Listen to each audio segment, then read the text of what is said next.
Tyler Mahle is going to be really stinking good this year. The Cincinnati Reds are going to steal more bases this year. And what would a Reds City Connect jersey look like anyway? We talk about that and more on today's Locked On Reds.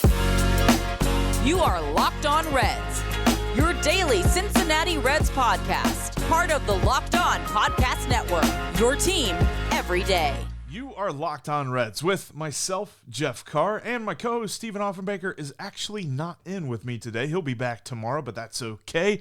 We are going to be talking about all things Cincinnati Reds, as I've been podcasting for over 3 years now about this Reds team, and I have turned a just addiction about the Reds into information for you on today's Locked On Reds podcast, part of the Locked On Podcast Network, your team every day. We'll be talking about this wonderful interview that Tommy Thrall got to have with Derek Johnson that was very insightful. A lot of good stuff said by the Reds pitching coach. We'll break that down for you today and look at a trend that I've noticed over these spring training games that the Reds have had that may signal a change in philosophy for the Redlegs this season when it pertains to running the bases, something they weren't very good at last year. Thanks for making Locked On Reds your first listen of the day. We're free and available on all platforms. All right, when it comes to this interview that Derek Johnson gave to Tommy Thrall, there was a lot of insight there, but the absolute first thing that we've got to get to, I thought it was, I kind of had to do a double take whenever I read it. It's very exciting to me. Tyler Mahle has added a cut fastball.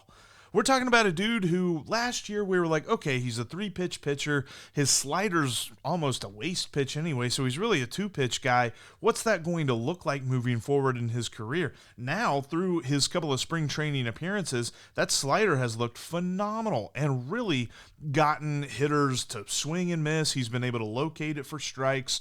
Really good stuff there to go along with the fact that his split change has always been dominant against hitters, especially lefties. And the fastball he can locate wherever he wants. But now he's added a cut fastball. So he can have a little bit of a break on a fastball that's just lateral like that. And then you have the slider that's a little bit more horizontal. That's the kind of thing that Tyler Mahle needs to take the next step. We keep talking about how many next steps this guy's got to take, but that's what's going to get him into the upper echelon of Cy Young discussions. When you're talking about 4 pitches from Tyler Mahle, oh yeah, baby, that's good to hear. And with Derek Johnson saying that it's something that it's not going to just be a smoke and mirrors game. He's not just going to, oh, hey, all of a sudden I've got this cut fastball that hitters know I have, but it's not really worth them worrying about. I don't know. 4 pitches that are going to be phenomenal for the Reds opening day starter, who we will get to see twice in the first 5 games. David Bell earlier Wednesday announced that the rotation would be Tyler Mahle, Reiver Sanmartin, Vladimir Gutierrez, and Hunter Greene for the first 4 games. That's right. He announced it. Hunter Greene will make his Major League debut April 10th in Atlanta. As much as I would have liked to have seen that in Cincinnati, hey, that's awesome. I'm happy that he's going to be getting his career started. We'll talk about service time at another time. I'm not talking about that right now. I'm just happy to see that. But for Tyler Mahle, huge news that you can see a 4-seamer, a cut fastball, a slider, and a split finger. It's going to be a lot of fun to watch Tyler Mahle in 2022. He's going to be amazing. Something else he said that I found interesting, Lucas Sims is going to be the first one back when we're talking about the 3 pitchers that are currently on the injured list, the 3 big names. Lucas Sims is going to be the first one back. And the way that it looked like he said in that interview, he's not going to miss that much time. So, I don't know, maybe that first series in Atlanta, maybe the first home series against Cleveland, and then hopefully we see him back for the second weekend of the year. As far as Luis Castillo and Mike Minor are concerned, they're not far behind, but they're also not like coming back in the first week.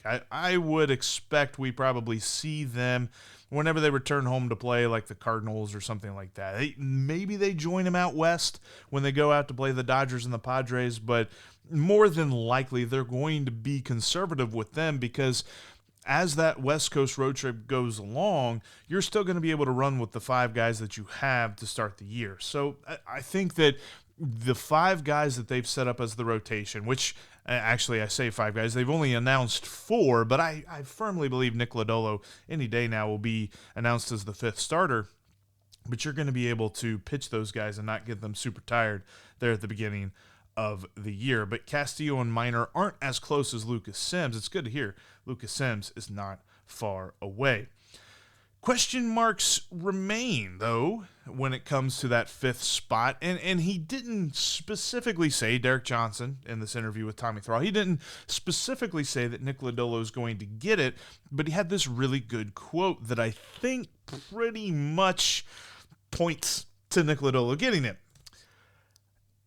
Derek Johnson said this, quote, "At the same time, some of the guys we were considering, I think, have done a pretty good job, and there's some excitement around that too because they're younger and they're ours, so I like that idea." Seems to point to Nick Lodolo because they've already announced that Hunter Greene is in the rotation. This interview was given last night. It was posted on MLB.com. Tommy Thrall did. It was Tuesday night, actually, coming into Wednesday. And then Wednesday morning, in his kind of time with the press, David Bell announced his first 4 guys in the rotation, with Hunter Greene being included in that, as well as Reiver Sanmartin, which, you know what, by the way, and Steve, if you're listening, pat yourself on the back, too. This is what we called what the rotation is going to be. And I think Nick Lodolo is going to slot in, and we're going to go 5 for 5. So, yeah, we did good. But I love that he has been so impressed, and he even talked about how impressed he was with Nick Lodolo and Hunter Greene. The fact that Lodolo, he said, is a super mature 24-year-old.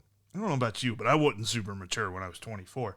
Apparently Nick Lodolo is, and he's got a lot of weapons that he's going to be able to use on the mound to go along with the fact that he has really good command of the strike zone. And he said, as far as Hunter Greene is concerned, he has amazing stuff, but he has learned how to best utilize it, how to control it, and how to manage it throughout the game, and not just go 100% all the time, because you can't. A good starting pitcher does not throw 100% all of the time. That's just been that way since the beginning of baseball, since they started the idea of a dude standing on a hill, throwing down to home plate and trying to get the guy out who's swinging a stick at him. It has always been, how do you manage the talent that you have? Because you can't go 100 for 9 innings. You can't go 100 for 8 innings. You can't go 100 for 7. I don't even know if you can really go 100 for 5. That's an interesting discussion that I'd like to have. Maybe we can get Rob Wooten on here and talk about some pitching philosophy there. But on the whole, you can't do that. And Hunter Greene has been learning. And as Derek Johnson has said, he's a quick study, and he's a smart kid. So when I look at Hunter Greene and Nick Lodolo, I think our expectations for them are right on. I think we're going to have a great year with these 2 dudes, and I'm looking forward to watching them pitch. As long as Derek Johnson, and this is the biggest thing that I take away from this interview, as long as Derek Johnson is in Cincinnati, the pitching staff will be better than if someone else was running it. Derek Johnson is the best pitching coach in the league, period. That's what I'm saying. The Reds might be actually stealing some more bases this year. I'm going to explain here in just a moment, but speaking of some interesting things coming into the season, Joey Votto, according to BetOnline, has an over-under home run total of 29.5. So, take the over or the under. I'm taking the over. I think he's going to mash a lot more dingers this year, too. He's going to follow up with what he did last year. I like the idea. Saris said in his bold predictions column that he's going to hit 40. So, Saris is taking the over 29.5 at BetOnline. And when you're talking about betonline.net, it's the number one source for all of your betting needs and sports info. From all the latest odds, contest, and player props, you name it. I mean, Joey Votto, there's over-under home run total for Jonathan India set at 23.5. That's interesting. BetOnline remains the best spot for all your latest sports developments, including reviews for all the leagues this season. And it's not just when you're talking about, there's college basketball going on, the Final Four, all that stuff. We're coming into baseball season. So many futures. You can check out the Reds win total there on BetOnline as well.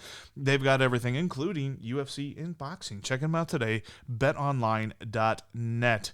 Head to the website today or use your mobile device to learn more about all the trends and sports betting action. That's BetOnline, where the game starts. Check out Locked On MLB Prospects after we're done talking Reds here today. Lindsey Crosby will keep you informed on the minor leagues and college baseball. Locked On MLB Prospects is free and available on all platforms. Make sure you're also following us on Twitter at @SOffenbaker for Steve's Twitter account, and you can follow me at Jeff Carr with 3 Fs.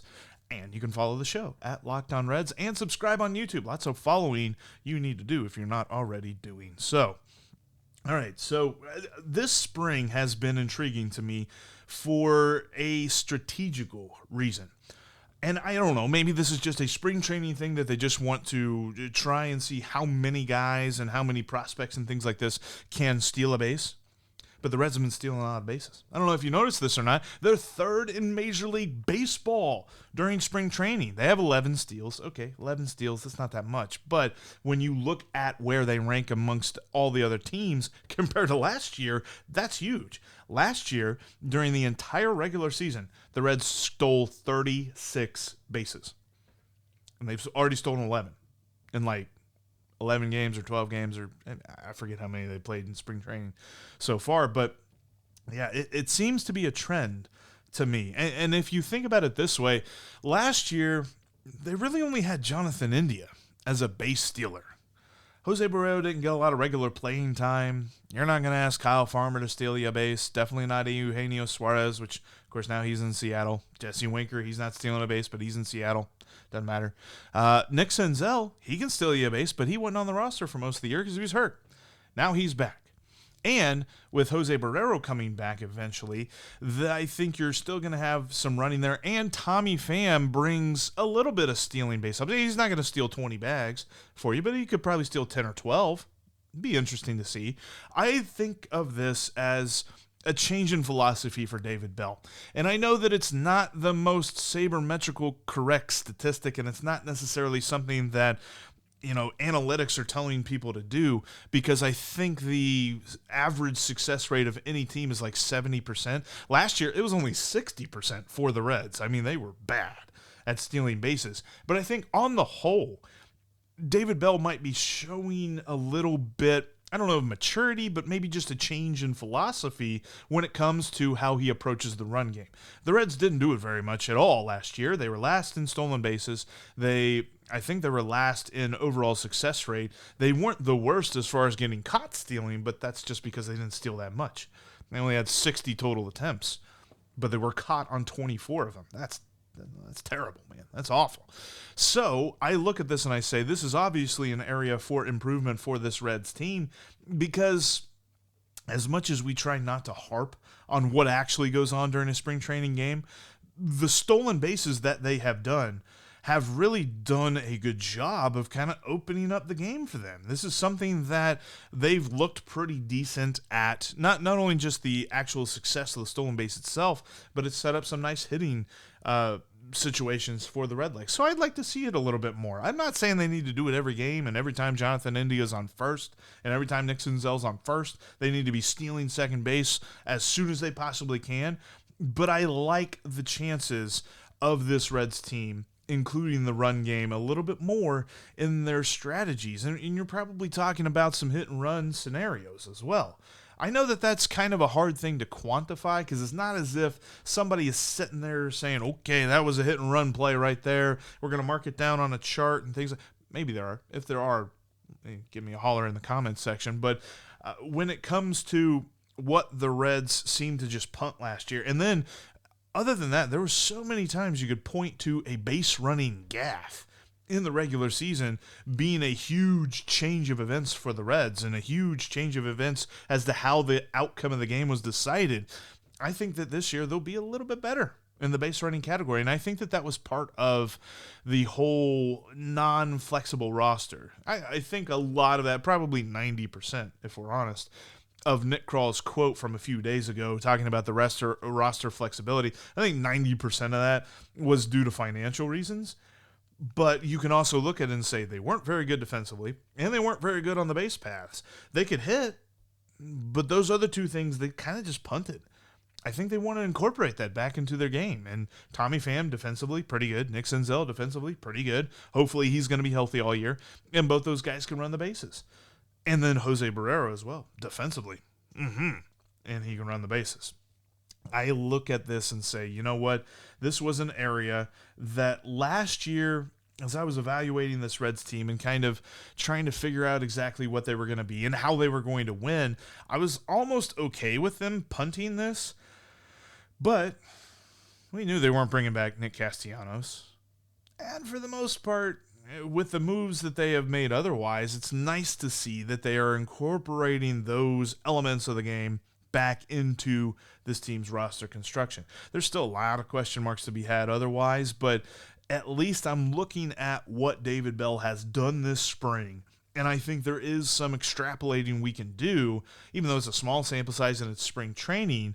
I think we can see that they are going to be more active on the base paths. They are going to be more active in trying to make some steals. Now, another thing to talk about entirely is how pitchers kind of handle that stuff. I saw yesterday's game, Revar Sanmartin was a little bit hesitant on controlling the running game. It's going to be something we have to watch early on from this pitching staff, especially from the young pitchers like Sanmartin and Greene and Lodolo. How do they manage the run game? Because there's going to be guys on base. You can't just ignore them. But on the whole, from a Reds-centric perspective, the pitchers need to make sure they're watching it, and I believe we're going to see some more stolen bases. I advocated very heavily against this last year. This was something that I didn't want them to do. I've changed my thinking on that. I think, number one, it's a little bit more fun, just as a fan, to watch. It's a lot more fun to watch a stolen base than to watch guys go station to station. It's a lot more fun to see the hit and runs and see stuff like that. And I know that I'm sounding like a little bit of an old hat baseball fan right now, but I think that this is something that the Reds could benefit more from this year. And I think they're trying it out in spring training for a reason, because I think we're going to see more of it. And I think that the Reds are going to be more successful doing it this year. And again, kind of like I said a little bit ago, I think they're going to have more steals this year. They're going to have more than 36. 36 seems very, very low. But I think that you're not talking about, oh, hey, look, they got 37. I think that there's going to be more of a focus on trying to get stolen bases. And because of that, they're going to have a decent amount. The Washington Nationals a couple of days ago unveiled their City Connect uniform for this season, an alternate type of uniform. If you've seen this, some other teams have come out with this, and the Reds are on the list, but they're not going to get one until 2023. But you know what? It's never too early to start imagining what that might look like. We'll talk about that here in just a moment. Thanks again for making Locked On Reds your first listen of the day. We are free and available on all platforms, including YouTube. Make sure you head on over there today. If you're watching right now, make sure that you're following us, because as the season gets going here in 10 days, 10 days, what am I talking about? It's like a week. 10 days is, I'm sorry, I'm counting down to the first start for Hunter Greene. That's what it is. 10 days till Hunter Greene starts. It's a week until opening day in Atlanta. Let's talk, this is a little bit more fun. This isn't necessarily something like, a statistical. We're not going to be harping on anything. Let's talk about the City Connect uniforms. I'm not a huge uniforms guy. I will start that out, but I like this idea. I like the City Connect idea because the point of it is to give your team a little bit of a different look, but also celebrate something about the city of Cincinnati. Washington just did this. The Nationals just came out with their uniforms that celebrate the idea of Washington, D.C. being the cherry blossom city. There's like a little cherry blossom branch underneath Washington, and I think it's Nationals. Actually, yeah, we'll throw up the picture here. But I kind of feel like they could have done more with it. It's not bad. It's not a terrible looking uniform, and I don't hate it. I don't necessarily know that it's my favorite, though. If you're looking at the City Connect uniforms that have come out, Washington is the 8th team to unveil this type of uniform, and there will be more this year. I think the next team to unveil it is coming up here in a couple of weeks. It's going to be the Houston Astros are getting their City Connect uniforms. But Washington's idea of molding something about the city into the uniforms is pretty cool. I think the best one, if you're talking about these alternate City Connect uniforms, is Miami, the Marlins. I thought their City Connect uniform was awesome. It's a different color scheme, yeah, I know, but I think that's kind of the point. You kind of want to change it up a little bit, get something into your overall team look that's a little bit different from what you're used to. I think theirs is the best. It's an interesting red and really nice kind of teal blue, whatever that is, color. And it's actually, they're paying homage to a Cuban AAA team that the Reds used to have. So I think that's kind of cool. A little bit of Cuban, there's a lot of Cuban heritage down in Miami, so they're hearkening to that and also creating something fun for their team. Right up there with them is the White Sox. They're black and white, like pinstripe, that say South Side on it. It looks real cool. It's it's still their same kind of color scheme, but it's different enough that I think it works. There's 3 teams, though, when it comes to the idea of the different look and how they executed it in this whole City Connect uniform thing, that 3 teams that I think are the worst.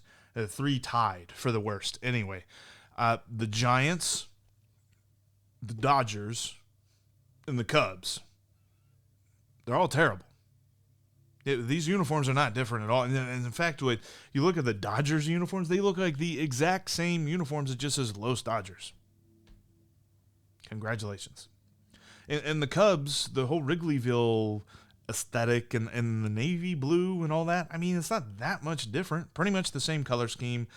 And you're just saying Wrigleyville on there. It would have been nice, Wrigleyville, maybe change it up a little bit more red. I don't know. I just think that it doesn't look that different. And then the Giants one, like, what on earth was that? You took a plain uniform and you put the letter G on there. Come on. That is just awful. And I look at those and I say, okay, I don't want the Reds to do that. So, with all that being said, we're analyzing all the different City Connect uniforms up to this point. There's been 8. The 9th will be the Astros coming up here in a few weeks. And the Reds aren't due for one until next year. But something I kind of hope it looks like is, I don't know if you've seen this, at Cincy shirts, they have like this like button-up shirt that has a bunch of like conies and like Skyline chili on it, basically. Kind of like something like that, to be honest with you. Like, make it different, make it fun. I had a poll up on Locked On Reds. I said, what do you think should be on a Reds City Connect jersey? And actually, that's what won out, conies and 3-ways.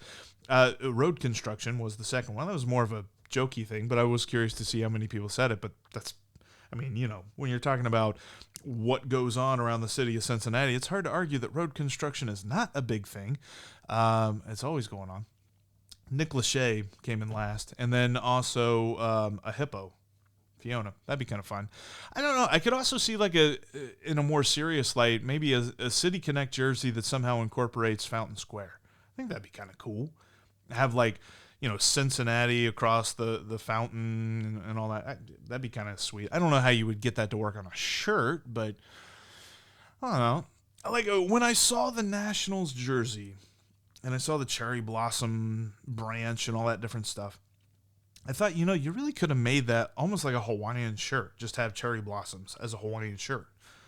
Maybe you can make like a Hawaiian shirt with conies and 3-ways. I don't know. That'd be kind of fun. You'd probably be a little bit too busy, and they'd probably say there's something wrong with how busy those uniforms look. But I think that the idea overall of a City Connect jersey is to have fun, create an alternate look for your team, and to celebrate something about the city in which your team resides. And so when it comes to the Reds City Connect uniforms, just have fun with it, Don't do what the Cubs and the Giants and the Dodgers did, because those look boring, and you can say that there's some sort of connection with the city that they're trying to represent, but overall they look boring. Don't be boring. City Connect should be a little goofy, I think. Don't take it seriously. I just like in life when you don't take things too seriously, and this seems like one of them. That's just my thoughts. I think that's going to wrap us up for here on the solo edition of the Locked On Reds podcast. Just me, your old pal Jeff, talking right here with you like I did for 3 years until Steve came along. Although I'm having a lot of fun with Steve alongside. He'll be back tomorrow as we continue to look at spring training and try to figure out what this roster is going to be like. And we'll probably celebrate a little bit because we got the starting rotation, right? That's coming up on tomorrow's Locked On Reds podcast. Thanks for making Locked On Reds your first listen. Now go make your second listen Locked On MLB. That's Paul Francis Sullivan. Please call him Sully. It gives you his unique perspective on the major leagues, both past and present. That's Locked On MLB, just like Locked On Reds, free and available on all platforms. Hey, it might still be spring training, and we're like a week away from opening day, and the home opener's further still. But you can count on me, and you can count on Steve whenever he gets back, to be Locked On Reds every single day.